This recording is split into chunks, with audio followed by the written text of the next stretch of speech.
Hello student, कैसे हो? आशा करता हूँ अच्छे होंगे, बेहतर होंगे। केटू साइंस पे सभी शेयर श्रेणियों का तहे दिल से स्वागत है। हम आज बात करेंगे CFL। CFL होती क्या है? क्योंकि हम जो वर्तमान घरों में काम में लेते हैं, एक CFL होती है, एक LED होती है। अब क्या है कि एग्जामिनर जो भी एग्जामिनर होता है उसका अधिकतर ध्यान की घरों की तरफ, क्योंकि एग्जामिनर क्योंकि घर गृहस्थी से जुड़ा होता है, इसलिए कि उसका LED पे ध्यान चला जाए तो LED से क्वेश्चन कैसे बनेगी। LED और CFL। अब CFL का फुल फॉर्म कॉम्पैक्ट फोर्सेंट, इसका टुकड़ा करके याद करना, और लैंप। उसी प्रकार से LED, L का लाइट, E का इनमिटी, D से डायोड, इस प्रकार से बनाई जाती है।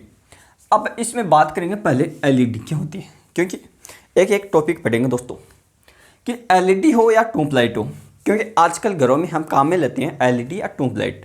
उसमें क्या भरा जाता है, उसमें कम प्रेशर यानी कम दाब पे वाष्प बनाकर उसके उनके अंदर डाला जाता है क्या, पारे को भरा जाता है वाष्पीकरण के द्वारा, जो विद्युत धारा के उसमें प्रभाव के कारण, यानी ट्यूबलाइट हो या CFL हो, पहले ये दोनों क्या यूवी प्रकाश का उत्सर्जन करते हैं, प्रकाश देते हैं।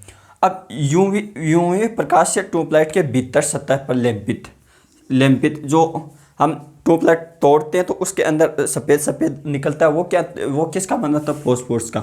आपको ये पूछेगा कि यूवी प्रकाश के ऐसे में ट्यूबलाइट के भीतरी सतह पर लेंपित होता है तो फॉस्फोरस की कोटिंग चमकने लगती है। वो क्या है, चमकने लगेगी, जिससे क्या है कि कम दाब पर पारे को तो हम भर दिए वाष्पीकरण के साथ साथ उसमें क्या भरेंगे, अक्रिय गैस भरते हैं, जैसे आर्गन है, नियोन है, जिनोन है। इन गैसों का उपयोग भी इसके अंदर करते हैं दोस्तों।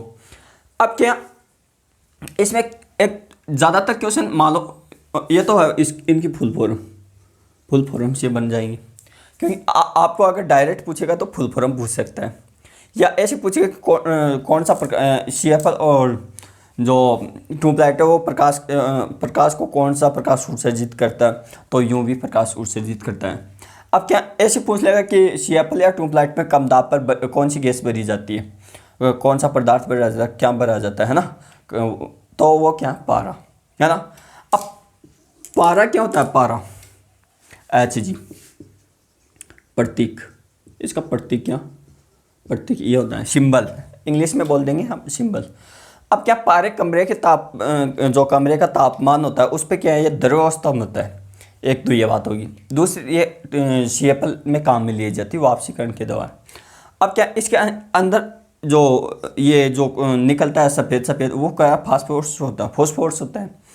अब क्या फॉस्फोरस हो गया, वो कोटिंग के चमकने लगती है, जिससे कि यूवी प्रकाश का उत्सर्जन होता है। अब कम ताप पर जो कौन से अक्रिय गैस बनेंगे, आर्गन, नियोन, जिनोन, इसमें बनेंगे, क्योंकि हमने जो विद्युत बल्ब पढ़ा था उसमें जो ऑक्सीजन के संपर्क में आएगा तो उसको निर्वात रखेंगे माध्यम, या निर्वात ना रख के उसमें अक्रिय गैस बनेंगे, है ना। अक्रिय गैस बनने के कारण तो उसमें क्या है, ये वो बल्ब ज़्यादा दिन के लिए चलेगा। अब क्या विद्युत बल्ब में जो टंगस्टन का बना होता है, ये का फिलामेंट होता है, जो हम विद्युत द्वारा प्रभावित करते हैं, तो ये क्या तप्त होकर प्रकाश का उत्सर्जन करता है। वो प्रकाश का उत्सर्जन उत्दीप्त प्रकाश बोलते हैं, उसको उद्दीप्त प्रकाश बोलते हैं, उद्दीप्त प्रकाश का उत्सर्जन करता है। अगर ट्यूबलाइट और CFL हो, वो प्रदीप्त प्रकाश को उत्सर्जित करता है।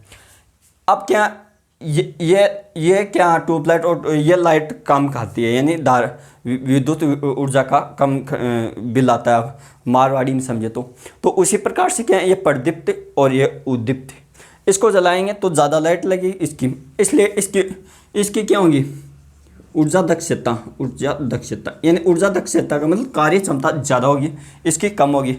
यही कारण है कि आपको पूछे कि विद्युत बल्ब का उपयोग न करके CFL या ट्यूबलाइट का उपयोग क्यों करना चाहिए, तो क्योंकि ये कम लाइट खाती है या ज़्यादा खाती है, क्योंकि ये उद्दीप्त प्रकाश देता है या प्रदीप्त प्रकाश देता है। इसकी ऊर्जा दक्षता ज़्यादा होती है जबकि इसकी कम होती है। जैसे हम कहते हैं ना इसकी ताकत ज़्यादा इसकी कम, तो कम वालों को कौन सी देगा, कौन सा क्या, है ना, आप वैरायटी दो। Thank you, all the best सभी स्टूडेंटों को।